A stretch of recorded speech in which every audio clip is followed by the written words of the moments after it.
ഇന്നലെ ഒരു വീഡിയോ കാണാനായി. 2 ദിവസം മുന്നേ ഞാൻ കണ്ടിരുന്ന അയാളെ ഞാൻ സ്റ്റാറ്റസ് വെച്ചിരുന്നു. പ്രകാശ് രാജ് ഗസയെ പറ്റി പറയുന്നൊരു വീഡിയോ. ഗസയെ പറ്റി പറയുന്ന സിനിമാ നടന്മാർ വളരെ കുറവാണ്. പക്ഷെ ഇയാൾ അതിൽ നിന്നൊക്കെ വേറിട്ടിട്ട് വല്ലാത്തൊരു മനുഷ്യസ്നേഹിയാണ് അയാൾ. അയാൾ പറയുന്ന ഓരോ വാക്കുകളുണ്ട്, അയാളുടെ ശബ്ദമുണ്ട്, നമ്മളിലേക്കൊക്കെ ആകർഷിക്കുന്ന പോലത്തെ ഒരു ശബ്ദമാണ് അയാൾ. നമ്മൾ മലയാളത്തിലുണ്ട് കുറേ നടന്മാർ, മെഗാസ്റ്റാറും സൂപ്പർ സ്റ്റാറും കുറേ പേരുണ്ട്. ഇവർക്കൊക്കെ എങ്ങനെ മിണ്ടാതിരിക്കാൻ പറ്റുന്നു എനിക്കറിയില്ല. 2 വർഷമായി ഈ ഒക്ടോബർ അടുത്ത മാസം 9-ന് 2 വർഷമായി ഗസയിൽ യുദ്ധം തുടങ്ങിയിട്ട്. എനിക്കറിയാം, ഒരു 40 കിലോമീറ്റർ, വെറും 40 കിലോമീറ്റർ മാത്രമുള്ള ഈ ഗസയിൽ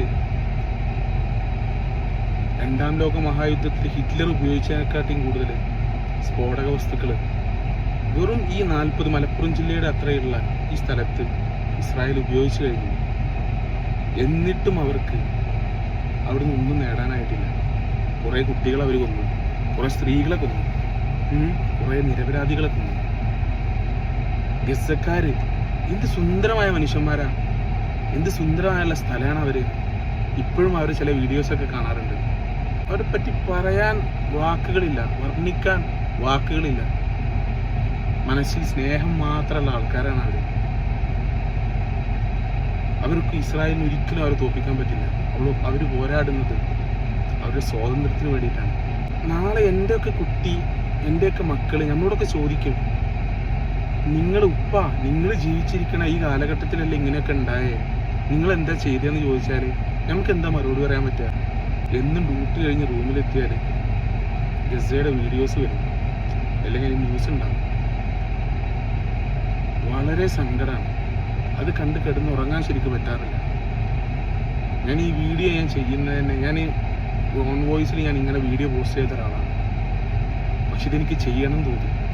എൻ്റെ മനുഷ്യത്വത്തിന്, എൻ്റെ ഉള്ളിലുള്ള ഇതൊക്കെ ഒരു മനുഷ്യസ്നേഹിക്ക് ഒരിക്കലും കാണാൻ പറ്റുന്ന കാഴ്ചകളല്ല അവിടുന്ന് വരുന്നത്. ഭക്ഷണമല്ല, പട്ടിണി കിടന്നിട്ട് ആൾക്കാർ മരിക്കുന്നു. ഭക്ഷണത്തിന് ക്യൂ നിൽക്കുമ്പോൾ വിശന്നൊട്ടിയ വയറുമായിട്ട് അവരവിടെ ക്യൂ നിൽക്കുകയാണ്. ആ വരി നിൽക്കുമ്പോൾ അതിൽ വരി തെറ്റിച്ചെന്ന് പറഞ്ഞിട്ട് ഇസ്രായേൽ പട്ടാളക്കാർ അവരെ വെടിവെച്ച് കൊല്ലുകയാണ്. എന്തിന്? ഭക്ഷണത്തിന്, ഒരു നേരത്തെ ഭക്ഷണത്തിന്. വിശപ്പ് സഹിക്കാനാവാതെയാണ് അവരവിടെ വന്ന് നിൽക്കുന്നത്. നിങ്ങൾ ആലോചിച്ച് നോക്ക്. എന്നിട്ടും ഈ ലോകം അവരോട് എന്ത് സമീപനം എടുക്കുന്നത്? വംശഹത്യയാണ്, നരഹത്യയാണ് അവിടെ നടന്നുകൊണ്ട്. അവരൊരിക്കലും തോൽപ്പിക്കാൻ പറ്റില്ല. അവിടുത്തെ അവസാന മനുഷ്യനെ അവരുടെ ജീവനൊടുക്കുമ്പോൾ അവൻ പറയും ഫ്രീ പലസ്തീൻ. അത് കേട്ട് നമ്മളും പറയും ഫ്രീ പലസ്തീൻ, ഫ്രീ പലസ്തീൻ.